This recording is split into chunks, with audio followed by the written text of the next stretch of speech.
Oresval, Zamdan, PLK. Aujourd'hui, on parle d'un nouvel artiste. Vous avez vu le titre, vous avez vu la miniature. Peut-être le patron du rap français, le chef, le rêvé du rap français. Honnêtement, je pense que tous ceux qui écoutent du rap sont assez unanimes sur cet artiste-là. On va arrêter de parler Milan. Aujourd'hui, messieurs, dames, je vous raconte l'histoire de Ninho. Donc installez-vous bien confortablement, et laissez-vous porter par cette histoire. Alors déjà, quel est mon lien avec Ninho? Alors moi, au tout début, quand j'ai commencé à écouter du rap au collège, j'aimais ce qui était commercial, j'aimais ce qui était simple d'accessibilité, simple d'accès. Et donc les rappeurs style SCH, style Ninho, j'aimais pas, à part les gros hits. Mais j'ai grandi évidemment entre temps. Et je me suis fait, il y a quelques années, il y a 2-3 ans peut-être, une écoute de tous les projets de Ninho pour comprendre pourquoi il était considéré comme peut-être le meilleur rappeur français de l'histoire. Et j'ai compris. Donc j'avais fait une vidéo sur l'ancienne chaîne YouTube, j'ai voulu la reposter au début, mais entre temps il avait sorti de nouveaux projets, donc je me suis dit pourquoi pas refaire une vidéo pour retracer son histoire.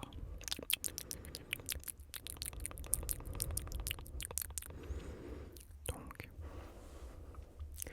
on sait pas énormément de choses de lui parce que j'ai essayé de regarder quelques interviews. Peut-être qu'il est stressé ou je ne sais quoi, mais les interviews c'est pas le meilleur endroit où il s'exprime. C'est un peu comme Gazo, c'est le même. Bon, j'abuse un peu, mais voilà. On va dire qu'il s'exprime mieux dans ses titres que en interview. Donc mes sources d'infos étaient principalement des vidéos. Alors, William Enzo Bazzola, né le 2 avril 1996, donc aujourd'hui il va sur ses 30 ans, dans l'Essonne, dans la ville de Longjumeau. Son papa s'appelle Serge Kiambukuta et il est un chanteur congolais. Donc dès l'enfance, William va grandir dans un milieu artistique déjà et aussi baigner dans la musique. Un des artistes qu'il cite comme celui qu'il écoutait beaucoup, c'était Fally Ipupa, avec qui il fera un feat des années plus tard. Quand il était jeune, William, comme beaucoup d'autres enfants issus de quartiers, ont commencé par développer une passion pour le football, puisque c'est le sport le plus accessible, même quand on vient d'un milieu assez défavorisé. Il suffit d'un ballon et après n'importe quel lieu peut servir de terrain de foot. C'est l'un des gros avantages de ce sport. Et il n'est pas directement plongé dans l'écriture ou dans la production musicale. C'est en 2008, si je ne me trompe pas, 2008 à l'âge de 12 ans, qu'il commence à écrire ses tout premiers textes. Et 5 ans plus tard, en 2013, Ninho a 17 ans et il sort sa toute première mixtape. Dès le début, Ninho a un plan très précis en tête, puisque alors qu'il a 17 ans, son projet est appelé Ils sont pas au courant, volume 1. Donc en 2013, déjà il a du beau monde. En featuring, on retrouve Sadek, on retrouve Yaro, avec qui il va faire un des sons qui a versé mon collège ou mon lycée, je sais plus. Butchie Night n'était pas dans ce projet-là, il a sorti plus tard, mais il avait déjà cette connexion-là. Ensuite, il sort En attendant Ispac 2. Et en 2016, il sort Ils sont pas au courant, volume 2. Alors, ces premiers projets, même s'ils sont déjà une démonstration de son talent pour le rap, sur de la trap particulièrement, lui permettent pas d'avoir un public large, mais ses premiers projets vont lui permettre de se faire connaître par des gens de l'industrie. Et c'est pourquoi en 2016 il va se faire signer dans le label Rec 118, branche de la Warner, qui signe aussi des artistes comme Sadek ou Hamza. Et avec réaction du site avec une maison de disques. Cette fois, Ninho a les armes pour balancer un banger dans le rap français et lui permettre d'asseoir un petit peu plus son image de talent indéniable dans ce rap. Pour promouvoir le projet, il va notamment lancer une série de freestyle qui va devenir assez mythique dans le rap français, la série de freestyle Banks to Banks. Et c'est en octobre 2016 que Ninho décide d'envoyer la frappe, décide d'envoyer un gros projet du rap français qui lui permettra d'atteindre une nouvelle dimension. Le projet Mills qui sort en 2013. Dans ce projet, on retrouve déjà, alors qu'il a que 20 ans, des gros bangers, notamment Mills, donc titre éponyme, Soleil, Sourire, Pour nous, Crésus avec Leto, Monotonie, le hit, mais qui est incroyable pour quelqu'un de 20 ans, c'est Dis-moi que tu m'aimes. Donc là, oui, c'est que de la trappe avant, là, c'est un côté un petit peu plus lover. Dis-moi que tu m'aimes, je suis un voyou de la tête qui a besoin d'amour. Mais moi, je trouve que c'est un des plus gros hits du rap français. Et il l'a fait à seulement 20 ans. Donc c'est pour dire. On a aussi Elle a mal avec Niska, qui a un petit peu été remis sur le devant de la scène avec TikTok, pardon. Il y a quelques temps avec la phrase Elle a mal au rein quand je la démonte, toujours dans la poésie. Et enfin, Malcolm, un des sons préférés en fait de l'album avec Dis-moi que tu m'aimes. Aujourd'hui, selon mes informations, le projet est certifié triple disque de platine et Dis-moi que tu m'aimes est single de diamant. Donc, dès ses premiers projets en maison de disque, c'est le succès. Ça a été une grosse année pour lui. En 2016, il a sorti sa série de freestyle Ispac 2 et Mills. Donc l'année 2017 va être un petit peu plus calme, même s'il a fait une entrée triomphante en tant que nouvel artiste signé en maison de disque. Il va attendre la fin d'année 2017 pour annoncer son tout premier album studio, comme prévu, sort en 2017. Donc vous l'avez compris, il a commencé avec ses deux premiers projets, ils sont pas au courant. Ensuite MILS, maintenant ils savent. Et il finit avec comme prévu. Il a réussi dans le rap comme prévu. C'est pour ça que je dis que dès son plus jeune âge, il avait déjà en tête sa carrière, son plan. Moi, c'est à ce moment-là que je l'ai connu, avec le son notamment de l'autre côté, avec Nekfeu. Je crois que c'est le premier son que j'ai entendu de Ninho. Mais on a d'autres super morceaux sur cet album. On a Chino, Mamacita, qui est un hit phénoménal, HLM ou Palace, Rose, Elle m'a eu, et Tita avec soit Os, soit HOS, je sais pas comment on dit. Et là, moi j'ai remarqué dans ce projet, c'est vraiment des hits solo de Ninho, là où dans ses futurs projets, pas tous, y a beaucoup de hits en featuring. Là, je trouve que franchement, c'est des bêtes de son quoi. On n'en parle pas beaucoup de cet album, on pense souvent à Mills 2.0 ou même Mills premier du nom, mais je trouve que comme prévu, un bête de projet. L'année d'après, il va rien annoncer. Il va rester un petit peu, il va faire des petits concerts par-ci par-là.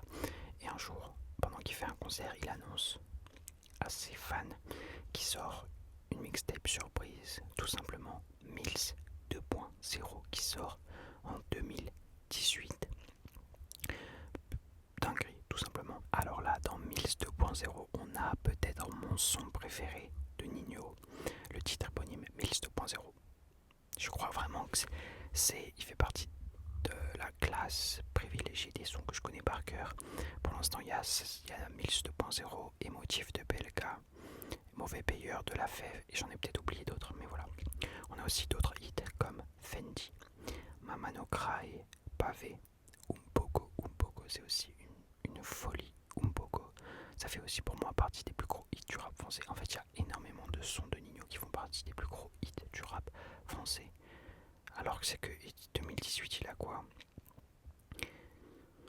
Il a 22 ans, j'ai 22 ans. Donc là, à mon âge. Putain, comment tu veux te comparer? Voilà, donc c'est une folie. Ce projet-là est une grosse folie dans le rap français. Peut-être son gros classique à ce moment-là, qui montre vraiment que c'est pas un rappeur comme les autres qui arrivent dans le rap français. Maintenant qu'il a confirmé ce statut dans le paysage rap, il veut maintenant Ninho prendre le trône. Donc pour cela, il va sortir, comme beaucoup d'artistes le font au long de leur carrière, il va sortir ce que j'appelle son album blockbuster. Blockbuster. Donc le gros album qui va mettre tout le monde d'accord, la critique comme le public. Donc il y aura des sons commerciaux, il y aura des gros morceaux rap. C'est le morceau prime de ta carrière. Et donc en 2019, Ninho annonce la sortie de son prochain album avec un clip intitulé Goutte d'eau. Et le clip se passe là où il a pris la cover de son projet avec des lettres. Lui, il forme la lettre D. Et ensemble, ça donne le mot destin. Destin, c'est le nom de son prochain projet. Donc ça montre encore une fois à quel point tout est réfléchi. Le mieux aurait été qu'il finisse avec celui-ci, mais... Et tout ça, c'est le destin. Après ce qu'il a sorti comme projet, c'est parfait. C'est une run parfaite. Mais... en fait, moi je me souviens du moment où il sort Goutte d'eau. C'était peut-être un des moments qui m'ont le plus marqué dans le rap français parce que c'est la première fois, je crois, en 2019, j'avais 15 ans, il me semble.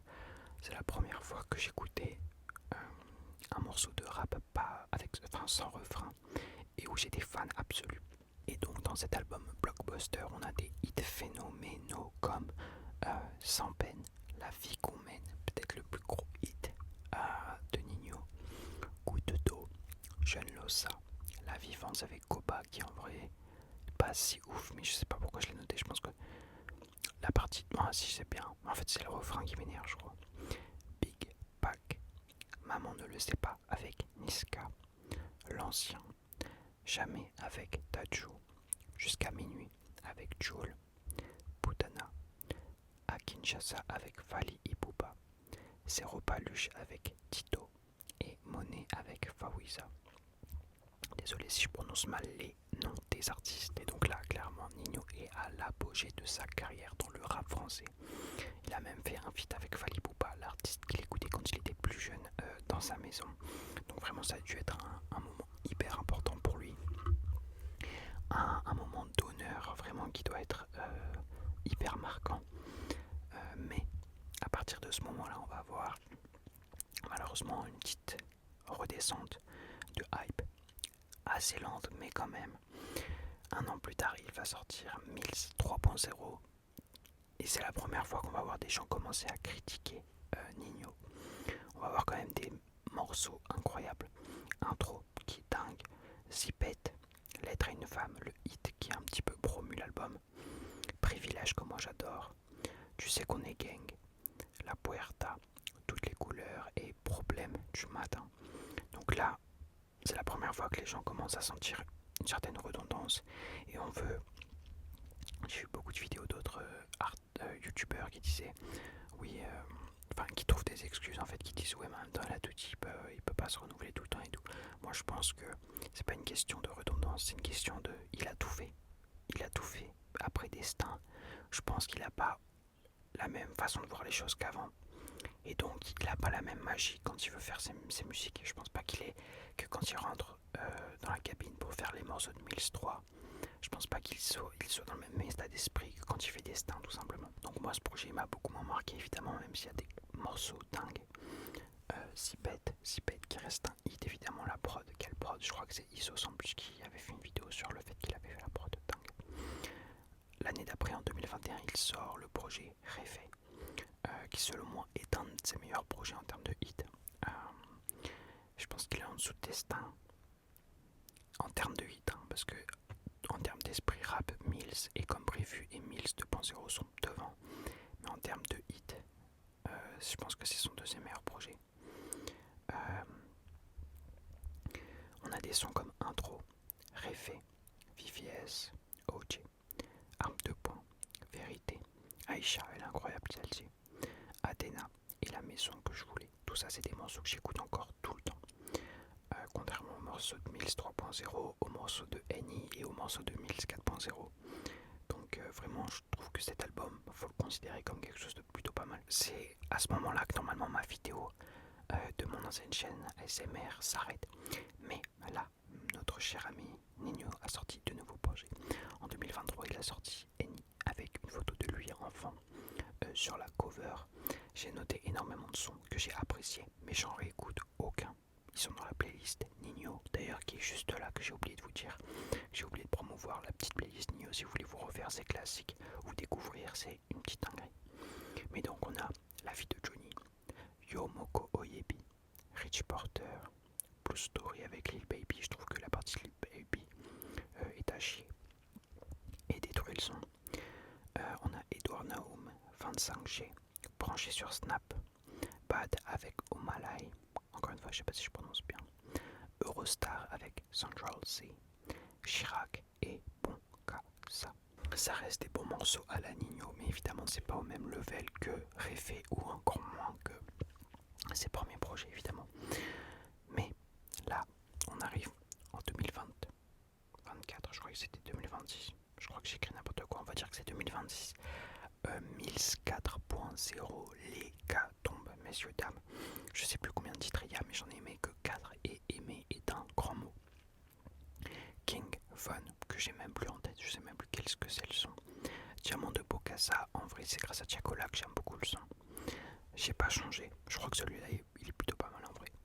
Et Dictionnaire avec Frisk Corleone, mais encore une fois c'est un peu grâce à Frisk Corleone que j'aime le son. Donc est-ce qu'on assiste à la fin de Nino? Est-ce qu'on assiste à sa chute? Est-ce que l'ancien va partir en retraite au bon moment?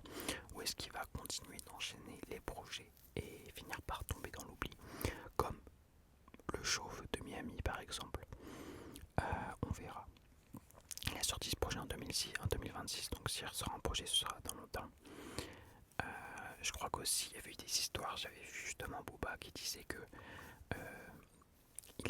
il avait quitté sa maison de disques et que c'était pas un entrepreneur, donc s'il commence à sortir des projets en indépendant, ça va être beaucoup moins bien.